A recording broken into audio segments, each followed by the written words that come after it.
buenos días, mis queridos alumnos de tercero de secundaria.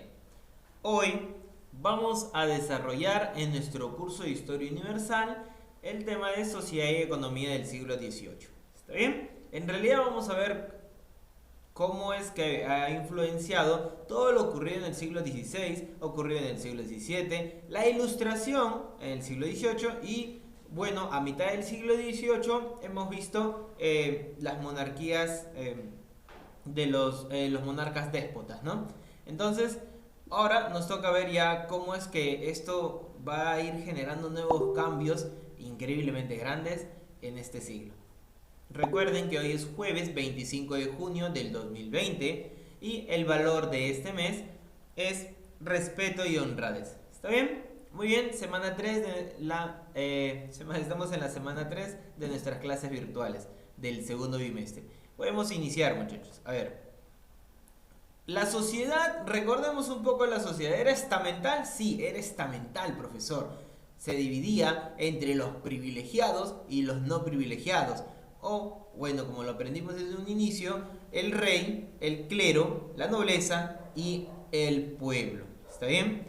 Luego, con el tiempo, va a ir a tallar mejor y va a ir dando una mayor influencia la burguesía. ¿Está bien? Ahora, veamos las características de este tiempo. ¿Está bien? A ver.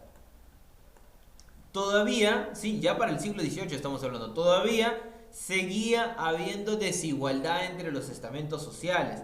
¿Aún, profesor? Sí, aún. A pesar de la ilustración, a pesar de la ilustración, a pesar de que todos los demás estaban empezando a leer, exacto. La nobleza y el clero eran solo los que gozaban de los privilegios y los no privilegiados seguían siendo los no privilegiados y abarcaban cerca del 90% o más del 90%.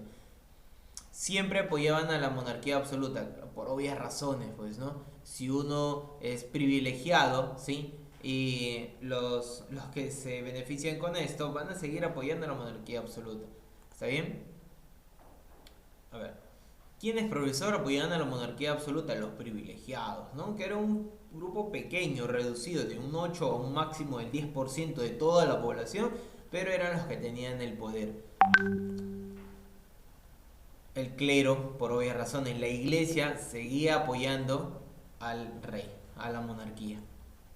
Estamos hablando ya del siglo XVIII, ¿está bien? Ahora, profesor, ¿y la burguesía? Ah, muy bien, la burguesía es quien entra a talar bastante acá. ¿Sí? Vimos que también tiene mucho que ver con el proceso de la ilustración y del compartir nuevos pensamientos, que en la burguesía se están formando los nuevos pensadores y los profesionales, ¿no? Que darían a tallar los nuevos cambios. Características. La burguesía también carecía de privilegios, claro, estaba en el sector de los no privilegiados, aunque su importancia económica iba a ir aumentando a través de los años. La burguesía no podía participar en el poder político ni mejorar su consideración social. No podía participar en la política, pero nada decía que no podían hablar. ¿Está bien? La burguesía le interesaba más la ilustración que el absolutismo, ya que les beneficiaba. Por obvias razones, la ilustración beneficiaba al pueblo. ¿Sí? La ilustración beneficiaba al pueblo. Ahora, la burguesía, como les venía diciendo, le interesaba mucho más la ilustración. ¿Por qué, profesor? Porque esto ya iba a equilibrar todo, ¿me entienden? Entonces, por ejemplo, la fisiocracia, ¿no? Que nace en todo este proceso. En realidad, ¿quién le dio ese poder? Al rey o a la nobleza de poder administrar las tierras por todos. No es así. Las tierras, la tierra, el ser humano nace libre, ¿me entiendes? Y debería de escoger quién lo va a gobernar. El poder radica en la naturaleza. Y cantidad de pensamientos nuevos, ¿sí? Que venían apareciendo. Vemos aquí los comerciantes, ¿sí? Los burgueses. Profesor, la nobleza, ¿sí? Recordándoles, ¿no? El sector de los privilegiados abarcaba el rey, el clero y la nobleza, los no privilegiados, la burguesía y el pueblo, pero la burguesía iba a ir creciendo. ¿Sí? Profesor, recordemos el absolutismo era cuando el rey tenía el poder absoluto, ¿sí? Y luego seguían las demás clases sociales, ¿está bien? Tiempos de Carlos II. Luego pasamos a la Ilustración y vimos que había una gran, o sea, fue un momento de luz, el siglo de la razón, todo cambió, ahora íbamos a mejorar. Se basaba en el uso de la razón para combatir a la ignorancia de la sociedad. ¿Está bien? El gobernante Carlos II, ¿sí? Los burgueses. Profesor, hablemos del mercantilismo. El mercantilismo, sus características.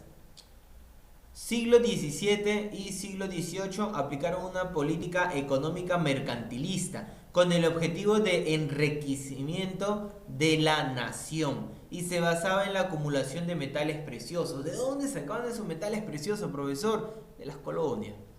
Y, por ejemplo, España, ¿qué colonia explotó bastante? Perú, ¿sí? España traía cantidad de metales preciosos robados prácticamente, robados así de nuestra nación, de acá, de nuestro Perú. Esto hizo que España se enriqueciera, pero por su despilfarro de dinero, España también va a caer económicamente. Si no va a ser, no va a ser la potencia que estaba ya en el siglo XVI encaminándose. Las principales medidas, ¿no? El fomento de manufacturas, el proteccionismo, la explotación de las colonias. Profesor, no entiendo ni uno. Bueno, expliquemos uno por uno, ¿sí? El fomento de las manufacturas. La intensificación de las manufacturas en cada país permitió aumentar la producción de mercancías destinadas al comercio, ¿sí? ¿Qué más, profesor? Bueno, vemos el proteccionismo. Se imponían fuertes aranceles, ¿sí? A los productos extranjeros y así resultaban, o sea, así se podían vender más caros, así resultaban mucho más caros. ¿Está bien? Y la explotación de las colonias, ¿no? Productos de las colonias enviados a los países europeos, las metrópolis imponían un monopolio comercial a estas. Profesor, ¿qué? Lo que pasa es que el monopolio, por ejemplo, España prácticamente tenía a todo el Tahuantinsuyo, todo para ellos, ¿me entienden? ¿Sí? Portugal invadió Brasil, ¿sí? Tenemos Inglaterra que había invadido totalmente Estados Unidos. Entonces tenemos sectores que seguían siendo colonias para ese tiempo, ¿sí? Pero también recuerden, ¿sí? Que ya para el siglo XVIII ya hay muchas de estas colonias que se van a independizar. ¿Sí? Hay muchas de estas colonias que se van a independizar. Y ya para el siglo XIX vamos a ver que prácticamente todas se han independizado. ¿Está bien? El comercio mundial, ¿sí? La trata de esclavos. En el siglo XVIII aumentó el comercio marítimo en volumen de intercambios y se abrieron nuevas rutas. Las monarquías europeas controlaban el comercio ultramar mediante las compañías de Indias, las cuales monopolizaban los intercambios. El intercambio era desigual, favorable para los intereses de los estados europeos y desfavorable para el virreinato que imperaba en América, ¿sí? O en las colonias, ¿no? Estos obtenían materias primas y materiales preciosos a muy bajo precio y vendían el producto, este producto que ellos adquirían lo vendían a un alto precio, ¿me entienden? Entonces, de esa forma podían obtener mejores ganancias.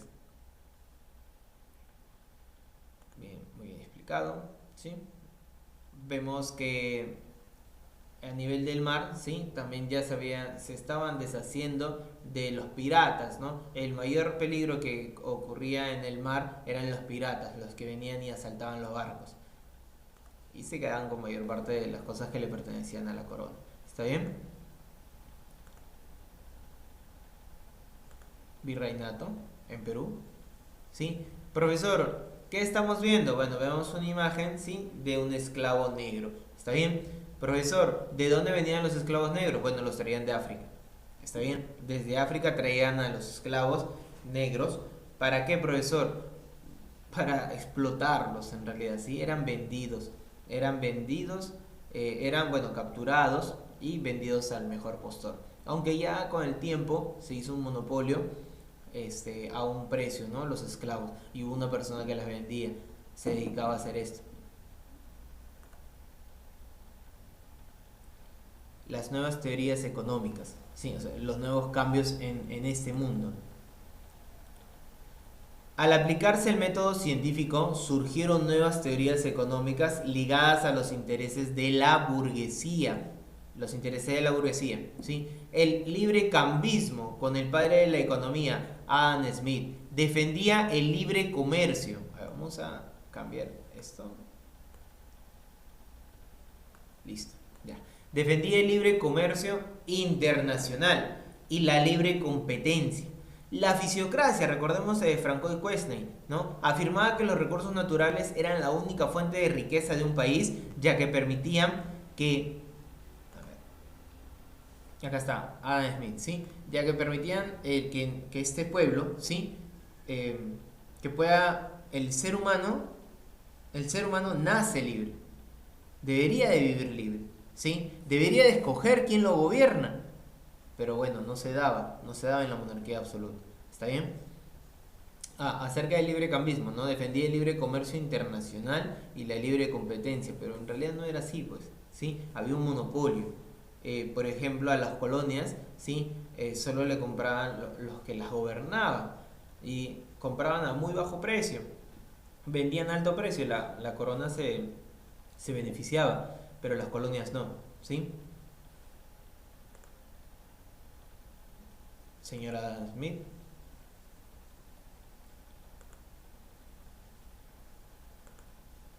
Pues, ¿no?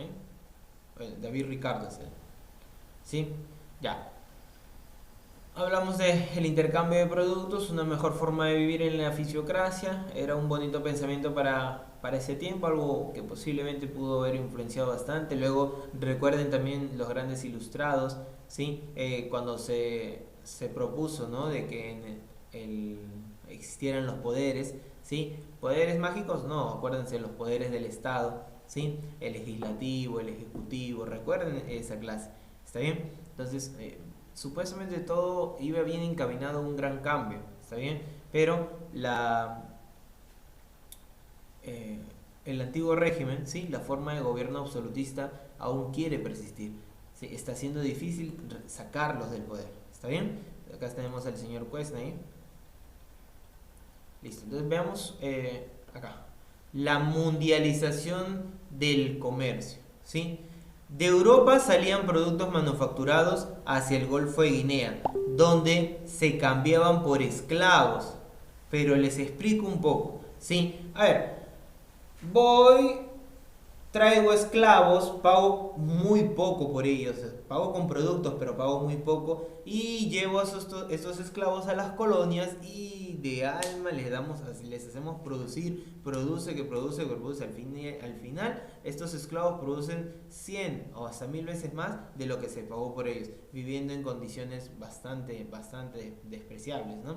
Las aperturas de las nuevas rutas hacia Asia, América y África, que es de donde se traían los esclavos, mundializó el comercio europeo. La ruta más rentable era la del comercio triangular. Vamos a verla. ¿Sí? La mundialización del comercio. De Europa salían productos manufacturados hacia el Golfo de Guinea, donde se cambiaban por esclavos. Desde la costa africana se transportaban los esclavos hacia el Caribe y las costas continentales, donde en estas costas continentales americanas eran vendidos estos esclavos. ¿Está bien? Entonces, a ver, profesor, explíqueme un poco mejor. Mire, vamos a África, ¿sí? De acá se transportan los esclavos al Caribe. ¿Está bien? Del Caribe a las costas continentales americanas, ¿sí? Y acá van a ser vendidos. Vemos 3 puntos. ¿Está bien? 3 puntos. África, el Caribe y las costas continentales. Ahora, profesor, ¿cuál es en sí? Ya, a ver, lo que les estaba explicando, ¿no? Compro los esclavos a un bajo precio. Europa, África. Compra los esclavos a bajo precio. Estos esclavos son enviados a trabajar a las colonias. ¿Está bien? Este producto que se obtiene del trabajo de los esclavos va a Europa. Y Europa, digamos que gana 100, ¿sí? 100.000 monedas de oro, por así decirlo, y solo usa 10 monedas de oro para seguir comprando esclavos.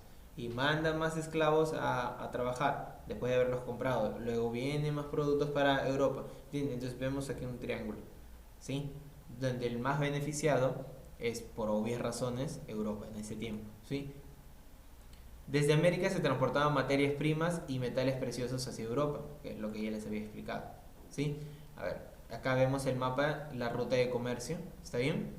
Sí, vemos la ruta del algodón, del tabaco y pieles, la ruta de la plata y el oro, la ruta del azúcar, el café y el algodón, las manufacturas, los esclavos, ¿está bien?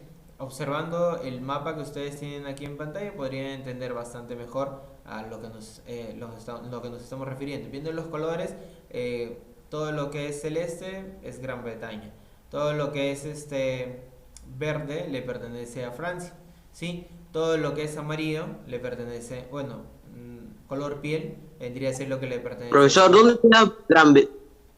Profesor, ¿dónde queda Gran Bretaña? Europa, Holanda, ¿sí? La que le pertenecería a Holanda es lo que es rosadito, Portugal lo que vemos de color naranja, ¿está bien? Y vemos hacia dónde van, ¿está bien? Ahora, vemos colores, pues, ¿no? Vemos dónde terminan también.